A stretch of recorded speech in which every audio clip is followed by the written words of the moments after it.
Aujourd'hui, je reçois Lou, qui est secrétaire général chez Data for Good, l'association qui réunit 7000 bénévoles qui travaillent sur des projets data et IA à impact. En parallèle, sur les 4 dernières années, Lou a été data analyst puis head of product chez Carbon4, la boîte qui a été montée par Jean-Marc Jancovici. Elle a également fait un TEDx sur le thème de la tech et du climat et partage du contenu sur ce sujet et plus largement sur le sujet Data for Good à ses 40 000 abonnés sur LinkedIn chaque semaine. Vous l'avez compris, Lou connaît très bien le sujet de la tech et du climat et je n'ai pas trouvé une meilleure personne pour venir m'éduquer sur le sujet. Elle va nous expliquer l'enjeu qu'il y a entre la tech et le climat, puis plus spécifiquement entre l'IA et le climat. On va aussi parler du marché de l'emploi sur ce sujet car on me demande souvent comment travailler dans ce secteur. Hello Lou, ça va ? Ça va et toi ? Ça va. Pour info, DataGen, c'est aussi un collectif de top profils data indépendants. Grâce au podcast, on a réuni des pointures issues des plus belles boîtes. Si vous avez besoin d'accélérer et que vous souhaitez être accompagné par les meilleurs, vous pouvez réserver un appel de découverte avec moi via le lien en description. J'ai vu que tu avais fait un TEDx sur le thème de la tech et du climat. Je trouvais ça intéressant qu'on commence par là directement et que tu nous réexpliques un peu le contexte et le message de ce TEDx, en supposant que tu as en face de toi une audience qui n'est pas encore trop sensibilisée à ce sujet. Le but, c'était un peu de s'interroger sur la place de la technologie et du numérique dans la transition énergétique et puis dans le réchauffement climatique. Et donc, mon message principal, c'était un peu de dire que j'avais un peu l'impression que quand on parle de numérique, on est tout le temps en train de nous dire « Ah, c'est génial, le numérique, ça va sauver la planète, on va tout faire plus vite, on va être plus efficace énergétiquement et donc on va être mieux. » Et ça va accélérer en fait notre lutte contre le réchauffement climatique. Et en fait, j'avais vraiment envie de déconstruire cette idée. D'abord, en montrant que le numérique, c'est quelque chose de profondément matériel. Et d'ailleurs, c'est intéressant parce que il y a un peu tout un imaginaire qui est construit autour de même des termes qu'on emploie quand on en parle. Par exemple, on dit le cloud, comme si c'était une espèce de nuage qui flottait au-dessus de nous, alors qu'en fait, 99% des données, elles transitent par des câbles qui sont dans le sol, qui sont vraiment très physiques. Et ça, c'est pas un hasard, c'est intentionnel en fait de nous faire croire que c'est un monde immatériel. Pour moi, un des points les plus importants quand on parle de numérique, c'est la question de l'effet rebond. Parce qu'en fait, l'argument principal qui nous est donné, c'est le numérique, ça permet d'être plus efficace énergétiquement. Le problème, c'est que quand on regarde l'histoire, à chaque fois qu'on a trouvé une nouvelle technologie qui nous permettait d'être plus efficace, c'est-à-dire que par unité produite, on va consommer moins de ressources, à chaque fois, on a augmenté au global les usages. Et donc en fait, au lieu de réduire les émissions, en absolu, on les augmente. Parce que certes, on est plus efficace individuellement, mais finalement, on consomme beaucoup plus. Et donc, au global, on augmente les émissions. Et ça, c'est un phénomène qu'on observe énormément avec la technologie. Et du coup, c'est crucial de l'avoir en tête quand on parle d'efficacité énergétique. Il faut toujours regarder l'intégralité de la chaîne de valeur et pas uniquement est-ce que à un endroit de la chaîne de valeur, ça nous fait gagner de l'énergie. Il faut en fait à chaque fois s'interroger sur la question de l'usage. Pourquoi est-ce qu'on utilise ces technologies ? À quoi elles servent ? Aujourd'hui, dans beaucoup de cas, elles viennent surtout alimenter et mettre sous stéroïdes notre économie carbonée. Et c'est encore plus le cas sur l'intelligence artificielle aujourd'hui. Donc la question de la finalité, elle est fondamentale. Et une fois qu'on a choisi cette finalité et qu'on est sûr qu'on a des usages qui sont utiles, la question de comment et de quelle technologie on utilise, elle est aussi fondamentale parce que toutes les technologies vont pas avoir les mêmes impacts, parce qu'une technologie propre, en fait, ça n'existe pas. C'est comme une mine propre, ça n'existe pas. Ça a toujours un coût pour la planète. Donc, quel est ce coût ? Et pas que pour la planète, d'ailleurs, pour les humains derrière, parce que peut-être qu'on en parlera, mais il y a aussi plein de sujets d'exploitation, de travail derrière toutes ces technologies. Justement, je te propose qu'on zoome peut-être sur l'IA et sur le lien entre donc l'intelligence artificielle et le climat. Toi, comment tu vois l'accélération de l'IA générative, notamment, par rapport à ce qu'on vient de dire ? Est-ce que tu le vois uniquement négativement par rapport aux enjeux que tu as évoqués, ou est-ce que tu vois aussi quand même justement du positif par rapport aux opportunités que ça ouvre, que ce soit celles qui vont permettre, même si j'ai l'impression que celle-là tu y crois un peu moins, de réduire le climat, Ouais. parce qu'il y en a, mais ou aussi celles qui sont pas forcément à regarder au regard du climat, mais qui vont nous permettre d'avoir des révolutions dans la santé ou dans plein de sujets, quoi. C'est quoi ton prisme là-dessus ? Ouais. Alors peut-être pour commencer par te répondre, je voudrais rappeler un peu les impacts directs et indirects de l'intelligence artificielle pour qu'on sache un peu de quoi on parle et ensuite je te donnerai mon avis sur ce que j'en pense. J'aime bien séparer d'abord les impacts directs et ensuite parler des impacts indirects. Donc si on regarde les impacts directs, il y a la question déjà de l'électricité, qui est vraiment la colonne vertébrale du numérique et de l'intelligence artificielle en général. Donc là, je pense que le premier truc qu'on peut dire, c'est qu'il y a un problème fondamental de transparence des acteurs du secteur. Aujourd'hui, toutes les informations qu'on a, c'est vraiment que des estimations, parce que les géants de la tech reportent absolument pas ou très mal leurs émissions. Et donc tous les chiffres que je vais donner, en fait, en réalité, on n'en sait pas grand-chose, donc il faut les prendre avec des pincettes. Mais il y a l'Agence internationale de l'énergie qui, d'après plusieurs chercheurs et plusieurs études, est quand même l'évaluation la plus fiable aujourd'hui qu'on a sur l'usage de l'électricité des data centers. Et eux, ils chiffrent qu'aujourd'hui, les data centers, ça représente 2% de la demande d'électricité mondiale. Et ce qui est important là-dessus, c'est pas que le chiffre en lui-même, c'est la dynamique qu'il y a derrière, parce qu'en fait, il prévoit aussi un doublement d'ici 2026. Aujourd'hui, 2%, ça peut avoir l'air d'être pas beaucoup, mais en fait, c'est déjà énorme dans l'économie.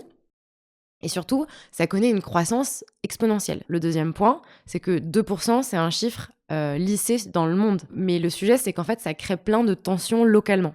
Parce qu'il va y avoir des zones où il y a énormément de data centers qui sont concentrés. Et là, ça met vraiment les réseaux électriques en tension. Je donne un exemple. Proche de nous, à Londres, il ne va pas y avoir de construction de nouveaux logements avant 2035. Parce que, en fait, ils disent qu'ils ne sont pas capables de nourrir en électricité les nouveaux logements à cause de la demande qui est liée aux data centers dans la ville. Donc ça veut dire qu'aujourd'hui, très concrètement, maintenant, au moment où on parle, ça vient déjà générer énormément de tensions sur les ressources. Donc là, on a parlé de l'électricité. Il y a un autre élément qui est très important à avoir en tête en termes de ressources, c'est la question de l'eau. Parce que les data centers, ça demande énormément d'eau, notamment pour refroidir les serveurs. Et ça, en ayant en tête qu'ils sont souvent construits dans des zones où il y a déjà des tensions sur la ressource parce que c'est des zones qui parfois sont assez arides. En fait, ça vient créer des conflits d'usage sur la ressource en eau. Et il y a par exemple eu le cas en 2022 à Taïwan où en gros, là où on fabrique énormément de semi-conducteurs, il y avait des tensions sur la ressource en eau et on a priorisé la fabrication des éléments nécessaires au calcul plutôt qu'à l'agriculture. Et la question, c'est qui doit décider quels usages on a le droit de prioriser dans ce genre de moment, quoi. Oui, surtout quand, d'un point de vue purement économique, t'en as qui vont se dire, bah, on a un ROI beaucoup plus fort à continuer à le mettre dans l'industrie plutôt qu'à le mettre dans des choses qui vont être vitales pour les humains, quoi. Ouais, exactement. Et d'ailleurs, on le voit même en France, aujourd'hui, quand en été, on a des sécheresses, il y a des restrictions sur l'usage de l'eau, les lavages qu'on peut faire chez nous de nos vêtements et de la manière dont on consomme en tant que citoyen l'eau, alors qu'il y a plein d'entreprises qui ne sont pas soumises à ces restrictions. Donc ça va vraiment poser des vraies questions de quels sont nos usages prioritaires dans des mondes en tension.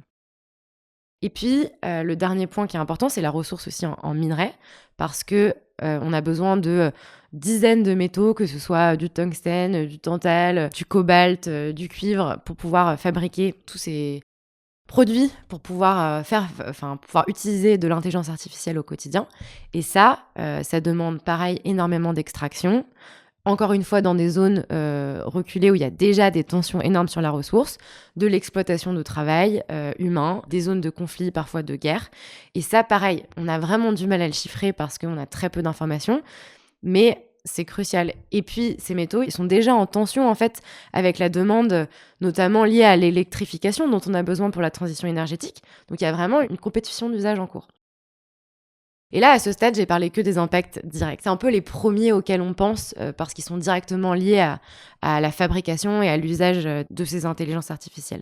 Mais moi, je pense que le sujet dont on parle pas du tout et qui est pourtant essentiel quand on considère l'intelligence artificielle, c'est la question en fait de l'usage final. Quels sont les usages qui vont être facilités par ces technologies et qui vont être accélérés ? Et comment est-ce qu'en fait, cette intelligence artificielle, elle vient se mettre au service de notre économie qui est aujourd'hui déjà ultra carbonée ? Le sujet, c'est que ça vient déjà nous aider à accélérer la manière dont on produit. Je donne un exemple. Microsoft, qui a signé un contrat avec ExxonMobil, qui permet à ExxonMobil, grâce à l'intelligence artificielle, d'extraire 50 000 barils de pétrole supplémentaires par jour dans le bassin permien. Et donc, l'équivalent en émissions de ces 50 000 barils sur un seul contrat, c'est l'équivalent de 640% de ce que Microsoft compense par an. Donc, on voit en fait les ordres de grandeur qui sont monstrueux entre juste ce que l'intelligence artificielle permet de faire par rapport aux émissions réelles comptabilisées juste pour la produire. L'intelligence artificielle, elle vient vraiment accélérer la production qui est déjà très carbonée. Et ensuite, elle vient, par exemple, aider à l'écouler plus rapidement. Et il y a un sujet très intéressant aussi, c'est la question de l'hyper-personnalisation des publicités qui permet en fait de vendre beaucoup plus vite la production qu'on a déjà produit beaucoup plus rapidement. Et donc, en fait, c'est un espèce de cercle vicieux où on est tous en train d'accélérer sur tout. Et donc, comme notre économie, elle est déjà ultra carbonée, on vient juste accélérer quelque chose qui est déjà très carboné. Moi, c'est ce que je ressens quand je vois les discours, par exemple, du vice-président américain qui a été placardé un peu partout. Je sais pas si t'as vu passer au sommet sur l'IA, ou même un peu la dynamique ambiante dans les politiques. Les pays sont plutôt en train d'appuyer sur l'accélérateur à fond, alors que toi, ton avis, c'est plutôt faut appuyer sur le frein à fond ou... Ouais, mais j'ai lu un livre d'un auteur dont j'ai beaucoup aimé sa pensée, qui je pense est très intéressante, qui s'appelle Les prophètes de l'IA. Il raconte toute l'idéologie qu'il y a derrière les géants de la tech, et notamment beaucoup le transhumanisme, le long-termisme, l'altruisme efficace, tous ces courants en fait qui veulent venir augmenter l'humain par la technologie et qui sont en fait complètement focalisés sur le futur, cette espèce de potentialité incroyable que pourrait nous offrir l'intelligence artificielle, sans jamais prendre en compte les effets très concrets actuels que l'intelligence artificielle a déjà dans nos vies. Et je pourrais détailler après bien au-delà du climat. Il dit l'intelligence artificielle, c'est un peu la solution qui n'a pas encore trouvé son problème, quoi. Donc en fait, on vient nous vendre de l'IA, nous expliquer tous les potentiels de ce que ça pourrait faire, sans avoir aucune preuve matérielle très concrète de ce que ça peut apporter, même si bien sûr il y a des cas d'usage utiles dans la médecine, il y a certains domaines dans lesquels ça va vraiment apporter des bénéfices, mais en fait ces quelques cas, ils sont utilisés en porte-étendard pour développer de l'intelligence artificielle à gogo sans aucune limite, alors que ce qu'on observe dans la réalité, c'est que les effets délétères, c'est cette mise au service d'une espèce d'exploitation un peu globale de ces technologies. Aujourd'hui, il est très, très concret. Et on est en train de le voir aux États-Unis quand on voit ce qu'ils sont en train de faire avec le DOGE, le ministère de l'efficacité d'Elon Musk, où ils sont en train d'essayer de mettre de l'intelligence artificielle partout pour éliminer toutes les dépenses soi-disant inutiles. Ce que ça donne au final, c'est que c'est toujours les publics les plus précaires qui se retrouvent encore plus précarisés puisque ces technologies sont mises au service de la vision du monde de ceux qui les conçoivent. Et en fait, aujourd'hui, ceux qui les conçoivent, c'est ceux qui ont le plus d'argent. Le message vraiment essentiel pour moi sur l'intelligence artificielle aujourd'hui, c'est de dire que c'est pas juste une technologie. C'est pas un outil qui pourrait être utilisé pour le bien ou pour le mal. C'est un outil qui incarne, et la manière dont il est développé aujourd'hui, il incarne une vision du monde. Parce qu'à partir du moment où on crée des algorithmes, on modélise le monde. On le simplifie, on va choisir certains paramètres pour le représenter plutôt que d'autres. On n'est pas neutre, on adopte une posture. Ensuite, dans la manière dont on va choisir les données qu'on va lui donner pour l'entraîner, etc., tout ça, ça va construire une vision du monde qui va s'imprimer dans la manière dont il est utilisé. Et ça, en fait, il faut toujours l'avoir en tête quand on utilise ces technologies. C'est intéressant, je pense, que tu dis aussi sur le fait qu'il y ait quand même des projets qui soient positifs, mais qui malheureusement sont souvent utilisés en porte-étendard pour traîner peut-être 90% des projets et qu'eux ont plutôt des objectifs très commerciaux. On pourrait imaginer juste avoir une priorisation plus drastique. Il faudrait presque pouvoir passer un test pour avoir le droit d'investir dans son projet IA. L'intelligence artificielle, c'est un peu le seul secteur qui est absolument pas réglementé, où il y a des gens qui peuvent sortir des algorithmes dont eux-mêmes ne maîtrisent pas les effets sur la société, alors qu'aujourd'hui, tu veux sortir, je sais pas, une bouilloire, tu dois remplir un cahier des charges industriel monstrueux, faire des tests pour vérifier que tu vas pas mettre en danger tes utilisateurs, etc. Aujourd'hui, ça n'existe pas dans l'intelligence artificielle, alors que les risques sur la population, sur les démocraties sont beaucoup plus avérés et existent déjà aujourd'hui. Et quand on voit les effets des algorithmes de recommandation sur la manipulation de masse, nos démocraties, etc., en fait, c'est déjà hyper concret, hyper réel. Il y a plein d'associations qui ont fait le travail de montrer que de par leur business model et le fait que, en fait, les entreprises aujourd'hui de réseaux sociaux dominantes, elles ont un business model qui est basé sur la publicité. Elles vont mettre en avant des contenus qui sont extrêmes, qui sont plus violents, donc qui correspondent exactement aux idéologies plutôt d'extrême droite. Puis alors en plus, quand ces médias-là sont dominés par des gens dont c'est l'idéologie, comme Elon Musk avec X, bah on voit bien comment est-ce qu'il va mettre en avant ces idéologies-là. Bah, ces algorithmes-là, en fait, ils sont hyper dangereux. C'est l'outil parfait en termes d'évolution de la propagande. Tu vois, ça pour moi, c'est aussi un effet indirect de l'intelligence artificielle sur le climat, notamment de désinformation climatique, de thèses complotistes contre le climat, qui vont proliférer beaucoup plus rapidement sur les réseaux sociaux, notamment parce qu'une fake news, d'après une étude du MIT, se répand 6 fois plus rapidement qu'une information qui est vérifiée. Et ça, en fait, du coup, ça va augmenter la non-adhésion à des mesures climatiques, et donc ça va retarder la mise en place de mesures qui vont nous aider à essayer d'atteindre nos objectifs climatiques. Donc on voit aussi des effets complètement indirects de ces intelligences artificielles sur nos vies aujourd'hui. Ça fait le lien avec la question suivante vers laquelle je voulais qu'on aille, qui est un peu une question d'ordre géopolitique. Tu vois, on parlait un peu justement de l'axe politique, les Américains qui vont à fond. Et j'ai l'impression qu'en Europe, et je pense qu'il y a une grosse partie de la communauté data qui vont un peu justement se dire on n'a pas le choix, on est obligé d'y aller, parce que tu as une espèce de course à l'IA, certains parlent même de guerre froide entre les Américains et les Chinois, et du coup, qu'il y aurait une forme de risque de déclassement finalement si nous on n'y va pas, et si on développe pas ces technologies, et si on n'a pas une forme de souveraineté sur ces technologies pour pouvoir y faire face. Toi, comment tu te positionnes vis-à-vis un peu de cette démarche-là, quoi? Alors déjà, je vais commencer quand même en précisant que je ne suis absolument pas experte en géopolitique et que si ce sujet vous intéresse, je vous invite à lire un livre qui est vraiment génial, qui s'appelle Géopolitique du numérique, d'une chercheuse qui s'appelle Ophélie Coelho, qui est vraiment experte de ces sujets-là. Je pense que n'importe quelle personne qui travaille sur le numérique aujourd'hui devrait avoir lu pour comprendre d'où viennent les outils qu'ils utilisent au quotidien. Et qu'est-ce que ça veut dire de les utiliser? Qu'est-ce que ça veut dire d'être un passeur de technologie, d'installer du Google partout, d'être dépendant d'Amazon sur le cloud, etc. Donc, je vous invite vraiment à lire ce livre-là. Pour revenir à ta question, je pense que si c'est pour construire exactement les mêmes modèles que ce qu'ils sont en train de faire aux États-Unis, en France, pour pouvoir dire on a nos géants nationaux, honnêtement, pour moi, c'est absolument pas une solution. Et d'ailleurs, c'est déjà un peu ce qu'on essaie en train de faire avec Mistral AI.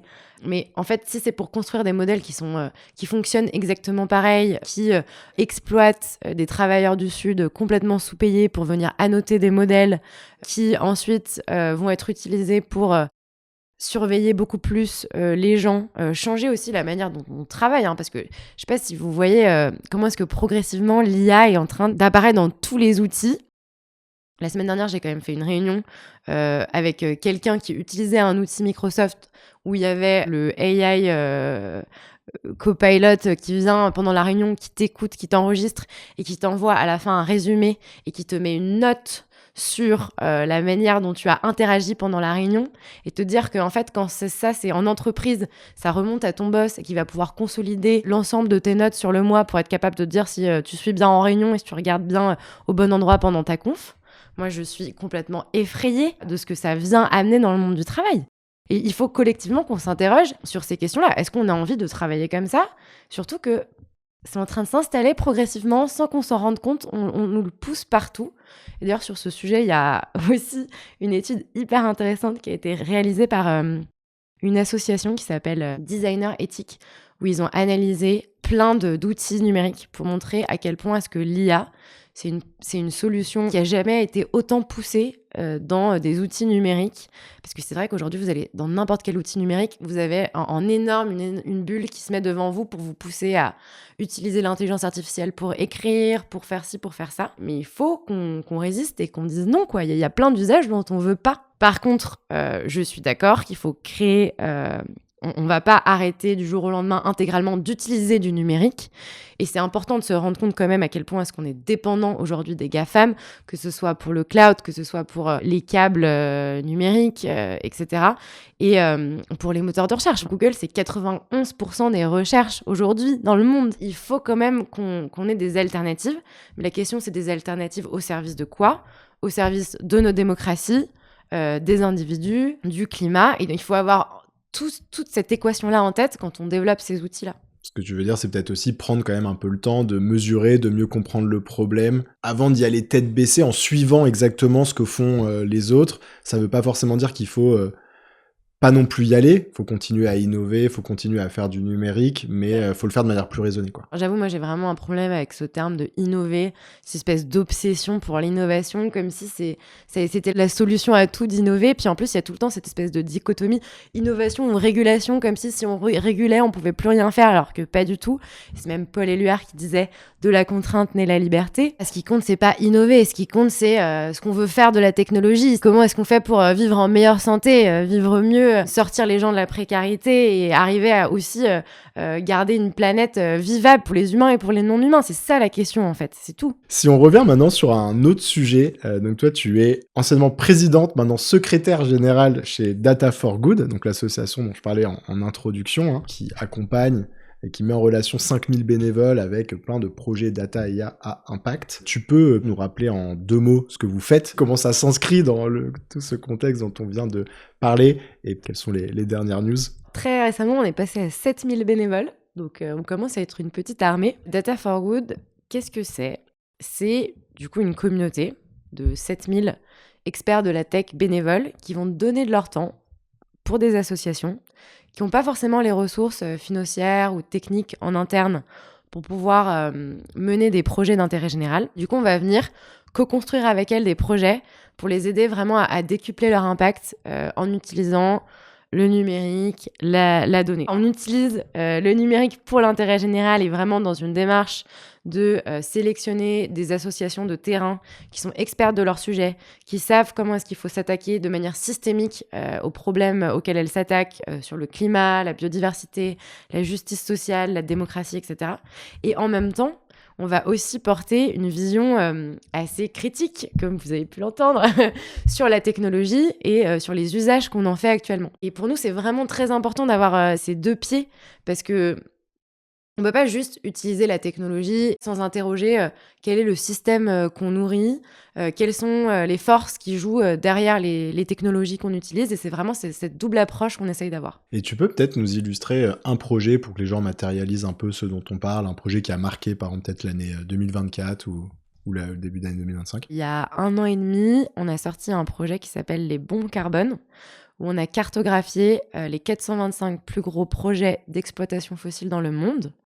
Et on a fait tout un travail d'analyse, donc c'est un projet qu'on a coporté avec une association qui s'appelle Éclaircie. Du coup, ce qu'on a fait, c'est qu'on est parti d'un papier de recherche qui listait les plus gros projets d'exploitation fossile dans le monde. Et ensuite, on l'a matché avec d'autres bases de données publiques pour être capable de donner de manière agrégée quelles sont les entreprises qui permettent à ces projets d'exister et qui les opèrent. Et puis, pareil, une autre base de données qui s'appelle Banking on Climate Chaos, qui, elle, retranscrit les liens entre les banques et les entreprises. Et donc, du coup, ça nous a permis de mettre en lumière quelles sont les institutions financières qui permettent aussi à ces projets d'exister en les finançant. Et donc, l'idée, c'était vraiment de retracer toute cette chaîne de responsabilité et pas juste pointer les projets en eux-mêmes, mais vraiment tous les acteurs qui permettent à ces projets d'exister. On a eu plus de 70 articles dans Le Monde, et notamment un gros partenariat média avec Le Monde qui nous a permis vraiment de faire connaître ce sujet et ce mot, bombe carbone, qu'il a fait rentrer dans le débat public. Et ça, derrière, ça a permis à une commission d'enquête qui a eu lieu au Sénat, dont les sénateurs Yannick Jadot s'est emparé pour interroger la responsabilité de Total Energy dans l'atteinte ou non de la France de ses objectifs climatiques. L'objectif de ce projet, c'était vraiment de mettre la lumière sur cette question-là, que les gens comprennent en fait tous les acteurs qui sont impliqués dans la création de ce type de projet, et puis du coup permettre à d'autres acteurs de s'emparer du sujet à leur niveau et de mettre en place leur propre levier d'action, comme c'est le cas avec la politique par exemple. Oui, après ça peut être aussi un niveau local où des gens vont s'emparer du sujet parce qu'ils sont plus proches de une bombe climatique. Exactement. Et je voulais qu'on finisse cet échange sur une touche aussi un peu carrière. Comme je te le disais, j'ai pas mal de gens parfois qui me contactent et qui me disent qu'ils aimeraient bien concilier leur métier data, donc data analyst, data scientist, data engineer ou peu importe, et sustainability, c'est souvent un mot qui revient, mais écologie, climat ou un peu data for good finalement, c'est un mot qu'on peut utiliser aussi dans ce contexte-là. Toi, au-delà de ton engagement avec Data for Good depuis quelques années, en parallèle, tu étais aussi à temps plein sur un job dans ce secteur-là. Donc, comme je disais en intro, data analyst, puis head of product chez Carbon4, donc une société qui a été montée par Marc Jancovici. J'étais curieux que tu donnes un peu de visibilité sur ce secteur. Est-ce que c'est un secteur où il y a beaucoup de débouchés, où il y a beaucoup d'entreprises comme celle dans laquelle tu travaillais? Est-ce que pour des jeunes aujourd'hui qui sont en train d'être diplômés ou même des data analysts qui sont déjà en poste, qui aimeraient se diriger vers ces domaines-là, c'est facile? Quel est ton ressenti là-dessus? C'est qu'il y a énormément de besoins dans les associations, beaucoup sur ces sujets-là. C'est la raison d'être de Data for Good à la base, de dire on veut faire le pont entre des associations qui ont énormément de besoins parce qu'elles sont très éloignées de ces sujets et des experts. Donc, que ce soit de manière bénévole ou professionnelle, il y a vraiment plein de choses à faire. Si vous êtes intéressé de chercher un travail sur ces sujets-là, au sein de la communauté, nous, on a un channel spécifiquement dédié à l'emploi et for good. Il y a plusieurs offres qui sont postées par semaine, donc on essaye vraiment de proposer aux personnes de notre communauté de les aider à trouver un travail sur ces sujets-là. On commence vraiment à se faire le relais de ces offres. Je ne sais pas à quel point c'est facile, mais je pense qu'il y a un sujet de responsabilité aussi de notre part quand on travaille dans ces métiers-là, quand on utilise de la donnée au quotidien, de s'interroger sur l'impact qu'il a. Et en fait, à deux niveaux, à la fois dans la finalité de ce que fait l'entreprise dans laquelle on travaille et de comment est-ce qu'elle contribue ou non à permettre de respecter les limites planétaires, en fait. Ça, je pense que c'est la question numéro 1. Et puis après, la question numéro 2, c'est comment est-ce que dans ce cadre-là, une fois qu'on a trouvé une entreprise qui nous semble faire ça, comment est-ce que dans ce cadre-là, on peut l'aider à aller plus loin et essayer d'avoir une approche un peu comme ce que je disais tout à l'heure, en cycle de vie, où on essaye d'évaluer l'intégralité de l'impact, à la fois en amont de son entreprise et puis en aval sur les effets qu'elle a dans la société, quoi. C'est vrai qu'au sein de toutes les entreprises, maintenant, tu as de plus en plus des obligations en lien avec des régulations qui arrivent, et donc tu as des postes qui se créent aussi pour travailler justement sur la traçabilité, la mesure. Et donc ça, c'est des opportunités qui sont en train de s'ouvrir dans quasiment toutes les industries et qui sont plutôt intéressantes. En ce moment, on est vraiment dans une période pas facile en termes de réglementation. On avait des grandes avancées, notamment avec des propositions sur la CSRD, de reporting des impacts environnementaux des entreprises. Le climat actuel est plutôt au recul sur toutes ces mesures.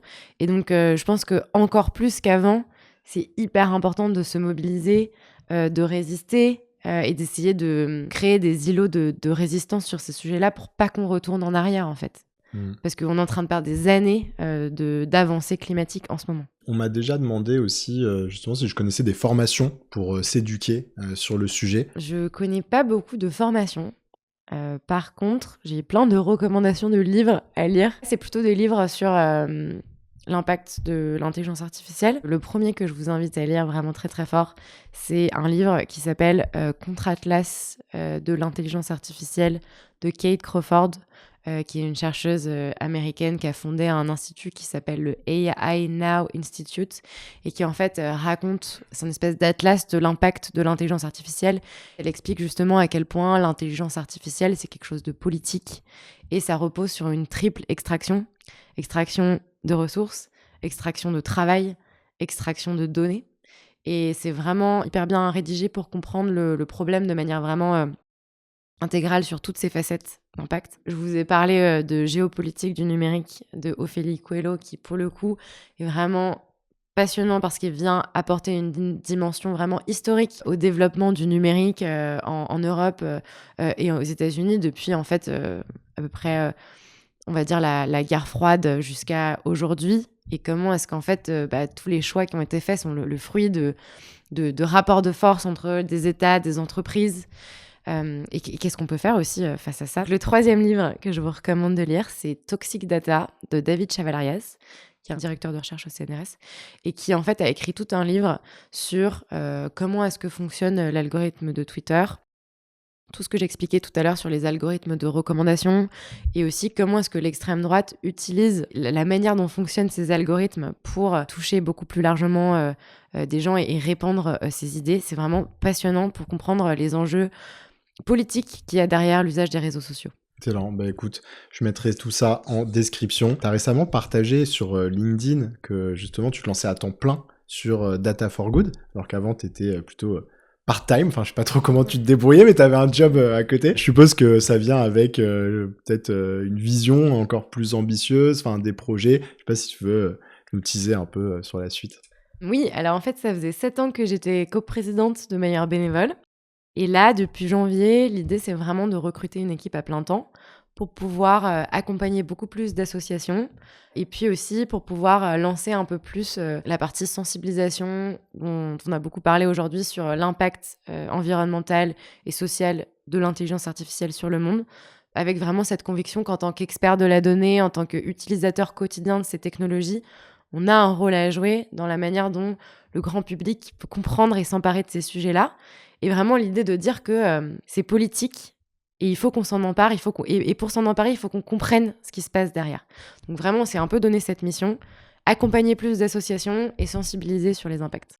Et ça va en plus avec la collaboration qu'on a décidé de mettre en place. Comme ça, on va pouvoir prendre un petit retour aussi de l'audience. Donc l'idée, c'est que Lou et Théo aussi, qui est anciennement coprésident, je sais pas si lui aussi a changé de poste, il est président de Data for Good, viennent régulièrement sur le podcast pour nous parler un peu des avancées sur ce sujet, nous offrir une grille de lecture pour suivre ce sujet-là. Écoute, Lou, c'était passionnant. Dites-nous ce que vous en pensez éventuellement en commentaire si vous êtes encore avec nous sur la fin de cet épisode. Écoute, Lou, merci beaucoup d'être venu sur le podcast pour évangéliser sur l'impact de la tech et du climat. Je le dis parce que effectivement, moi, je pense que je suis niveau zéro, donc je suis assez excité finalement de ces échanges qu'on va avoir là sur cette année 2025 pour parfaire ma culture sur le sujet. Dites-nous aussi dans l'audience ce que vous avez pensé de cet épisode. Mettez-nous un petit commentaire sur YouTube, sur Spotify, où que vous soyez. Profitez-en pour vous abonner. Venez aussi commenter les posts LinkedIn qu'on fera avec Lou pour diffuser cet épisode. Et puis voilà, je vous dis à bientôt. Merci Lou. Merci. Merci d'avoir écouté cet épisode. Si vous souhaitez soutenir le podcast, vous pouvez m'ajouter sur LinkedIn, puis liker et commenter les posts que je fais chaque semaine pour présenter les épisodes. C'est ce qui m'aide le plus à faire connaître DataGen. Merci et à bientôt.